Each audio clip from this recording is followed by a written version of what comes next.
इसलिए नहीं ज़्यादा करना चाहते हैं कि वो जो है बनाएंगे अगर तो लगातार वीडियो बनाएंगे तो ठीक रहेगा। तो देखिए पिरामिड काल जान लिए, पिरामिड काल कितने से कितने तक रहा? 3400 ईस्वी पूर्व से लेकर के 332 ईस्वी पूर्व तक के काल को पिरामिड काल कहा जाता है मिस्र का। और पिरामिड काल इसे कहने का कारण क्योंकि इस दौरान कई शासकों ने कई पिरामिडों को बनवाया, यही वजह है कि यह काल पिरामिड काल के नाम से जाना जाता है।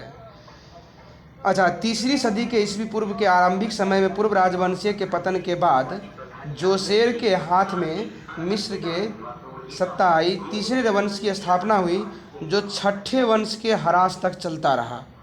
इसका मतलब है कि तीसरा, चौथा और पाँचवा जो वंश रहा मिस्र में वो एक ही खानदान का था, छठा में जा कर के बदला। जोसेर के समय में मेम्फिस के प्रमुख का दृढ़ीकरण हुआ, जिसके बाद मंत्री इम्होतेप ने शक्कर के सीढ़ीदार पिरामिड का निर्माण करके पाषाण कला की उत्पत्ति की थी। इसी वजह से उसने राजा का एक सम्मानित सलाहकार मंत्री के रूप में कम लेकिन वैद्य, कलाविद और वैज्ञानिक के रूप में ज़्यादा इज्जत और प्रतिष्ठा पाया था। इस सबसे भी ज़्यादा है पिरामिड काल को याद रखना। पिरामिड काल के समय में कितने राजवंश हुए को टोटल? 30 राजवंश पूरे मिस्र के काल में, प्राचीन मिस्र काल में। अच्छा, वहाँ भी ऑब्जेक्टिव में भी बताया गया है कि इसके काल के सबसे प्रमुख देवता कौन थे? देवता रे, हाँ, सूर्य को। और हालांकि ये पवन और मेघ ये सब का अलग अलग देवता मानते थे, लेकिन सबसे मेन देवता रे को मानते थे और सभी देवता को इन्हीं का हिस्सा मानते थे। सूर्य का शॉर्ट नाम है। पुजारियों के समान वृद्धि भी। अच्छा, सामंतवादी काल जो है वह सामंतवादी काल इसको लेकर क्या रहा? तो याद रखिएगा कि मिस्र की सभ्यता में 2160 से ईस्वी पूर्व से लेकर के 1580 ईस्वी तक के काल को सामंतवादी काल के नाम से जाना जाता है। हाँ, सामंतवादी 2160 से लेके 1580 तक के काल को सामंतवादी काल माना जाता है। बार बार पिरामिड कर रहे हैं, पिरामिड नहीं, सामंतवादी काल कहा जाता है। पिरामिड काल तो 3400 से लेकर के और 332 ईस्वी पूर्व तक रहा। सामंतवादी काल रहा 2160 ईस्वी पूर्व से लेकर के 1580 ईस्वी पूर्व तक। प्राचीन राजवंश के अंत में केंद्रीय शक्ति के निष्क्रियता की वजह से साम्राज्य में चारों ओर अव्यवस्था फैल गई। 1580 तक रहा था। और सामंती व्यवस्था आने की वजह से चारों ओर क्या फैल गई? अव्यवस्था। अर्थव्यवस्था, समाज, संस्कृति में भी इसका बड़ा प्रभाव पड़ा और लगभग 300 वर्षों की प्रचंड अव्यवस्था से उबकर सामंत स्वतंत्र रूप से शासन चलाने हेतु मजबूर हो गए। 10वें वंश के शासनकाल में राजनीति शक्ति के केंद्र फायूम नखलिस्तान के नज़दीक स्थित हेराक्लियोपोलिस नामक नगर की स्थापना की गई, परंतु यहाँ के फराव मिस्र में राजा को कहा जाता है, पिरामिड निर्माताओं के तुल्य मजबूत ना होने की वजह से स्थानीय सामंतों की शक्ति की मुकाबला नहीं कर पाए। इसी कारण इसके शासनकाल में दक्षिणी मिस्र के थिबिज नगर के सामंत विशेष प्रतिष्ठा प्राप्त करने में सफल रहे। उनकी शक्ति तोड़ने में कुछ सफलता 11वें वंश के राजाओं ने हासिल की, परंतु वे समस्त मिस्र के स्वामी होते हुए भी सामंती व्यवस्था को बदलने में असहाय रहा। मिस्र के 11वें वंश के संस्थापक होरुस बहेनख इत्तेख प्रथम था। इसने हेराक्लियोपोलिस नगर का दमन करके साम्राज्य की सीमा का विस्तार किया था। और मिस्र के सामंतवादी काल में 12वें राजवंश की स्थापना इमेनमेहेत प्रथम ने किया था। इसका शासनकाल सांस्कृतिक प्रगति के लिए बहुत प्रसिद्ध माना जाता है। इसने सामंतों की ताकत पर कुछ हद तक तो नियंत्रण स्थापित किया, लेकिन फिर फराओं की प्रतिष्ठा बढ़ाने में वह सफल रहा। 12वें वंश के पतन के बाद सामंत में सत्ता हासिल करके पुनः संघर्ष आरंभ हो गया। यहाँ पर यह बताया जा रहा है कि 12वां राजवंश आया तो थोड़ा सामंतों को दबाने की कोशिश की, लेकिन बाद में वो अपने आप फराओं की राजा अपनी शक्ति बढ़ाने पर ध्यान दे दिया और सामंत व्यवस्था पूरी तरह समाप्त नहीं हुई। लेकिन 12वां राजवंश जब समाप्त हो गया तो फिर से सामंत मजबूत होकर के शासन चलाने लगे।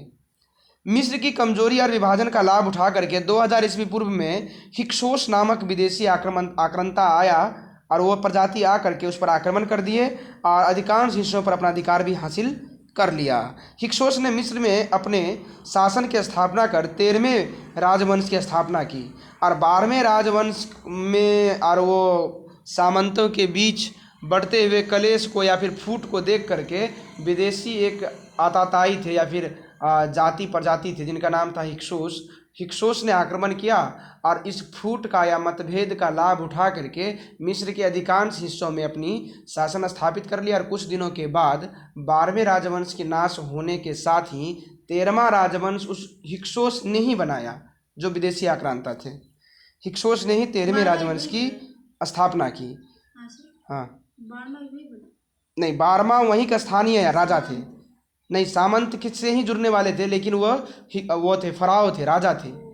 फराओ ने राजवंश बनाया और क्या कहते हैं सामंतों को नाश करने की भी कोशिश की, लेकिन सामंत पूरी तरह नाश नहीं हो पाया, अपनी शक्ति बढ़ाने में जुट गए राजा।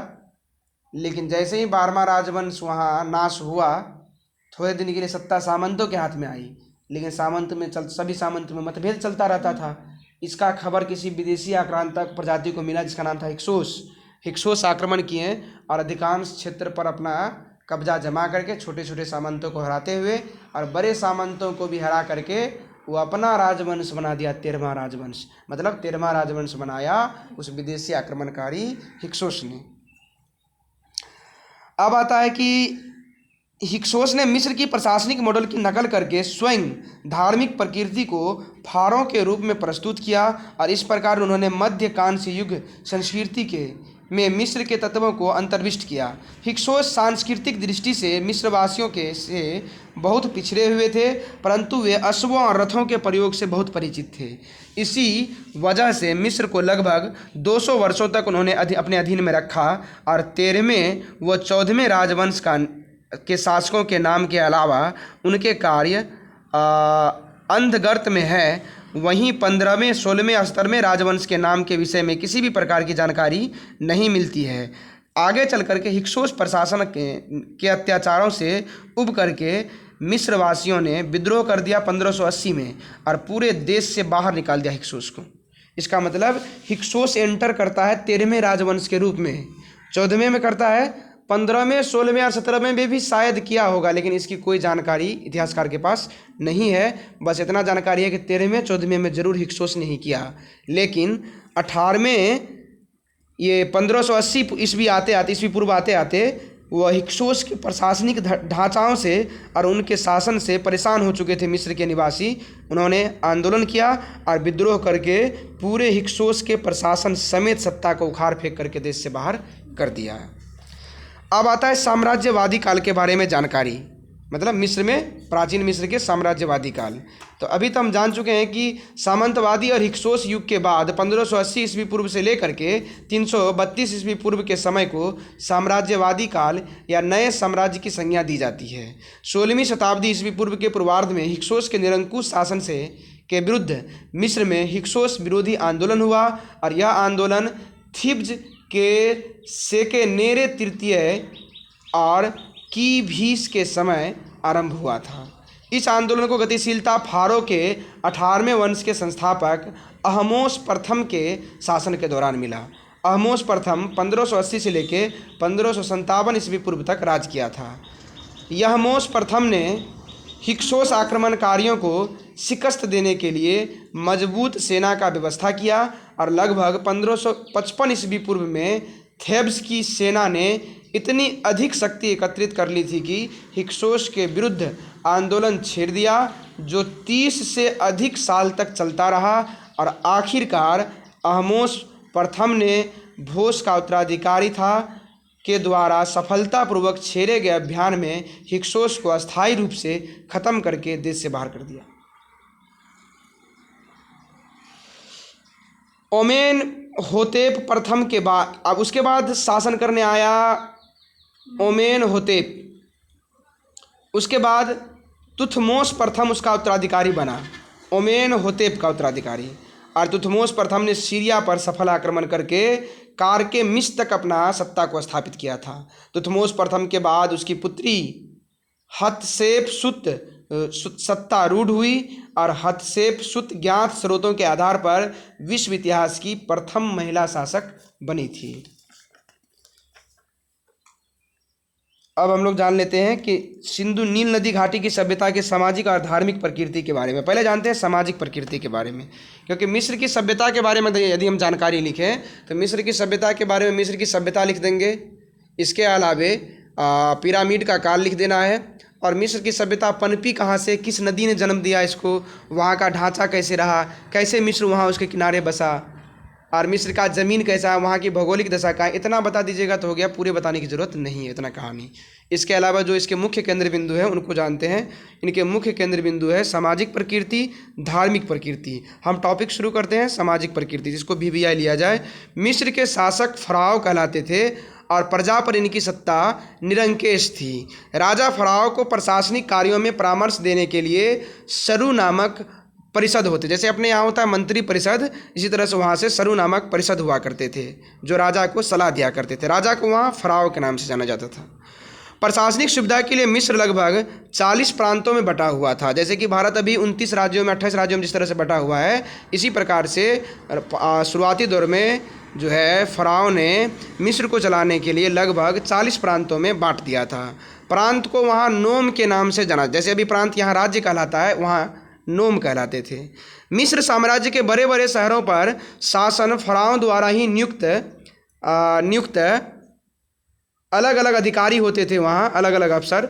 गुप्तचर प्रणाली फराव को प्रतिदिन सूचना भिजवाती थी।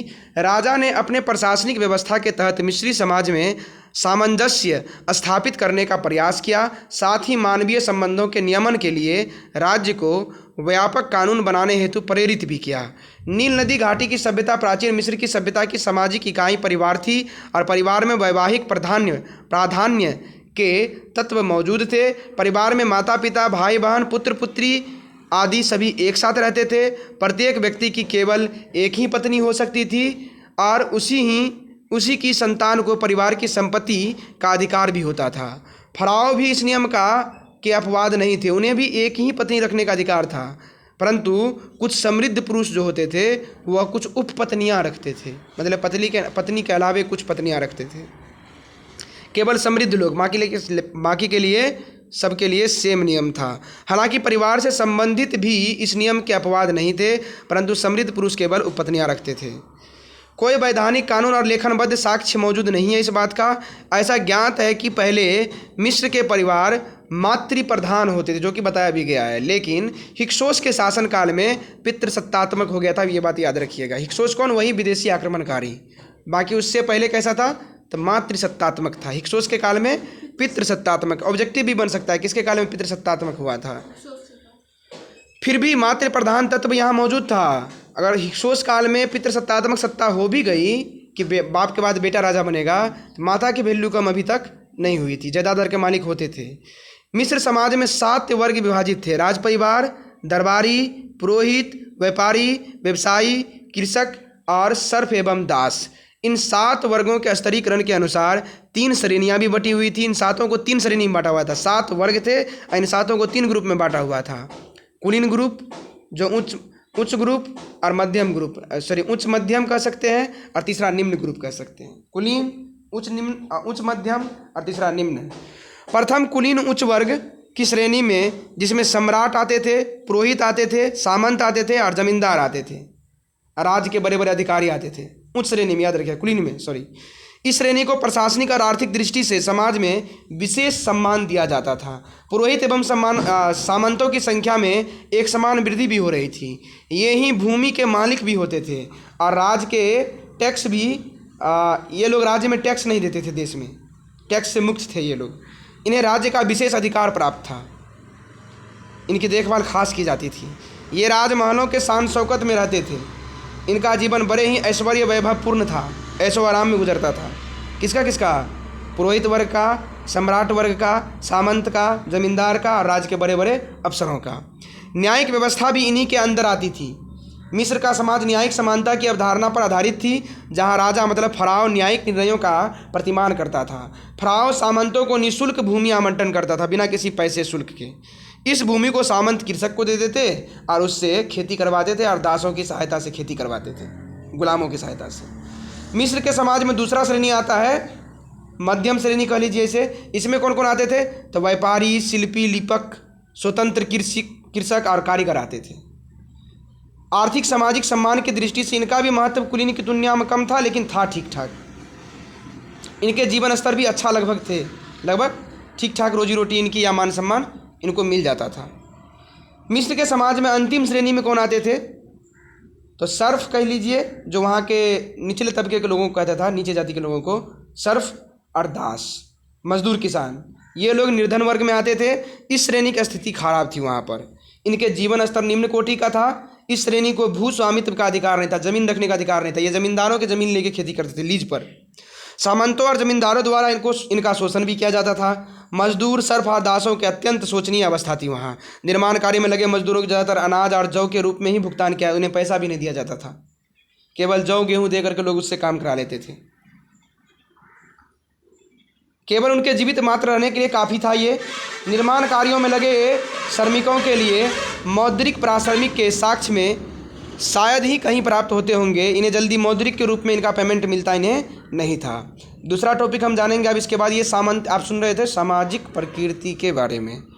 दूसरा टॉपिक है वहाँ की कृषि, या कह लीजिए प्राचीन मिस्र की कृषि, कर्म और उद्योग के बारे में।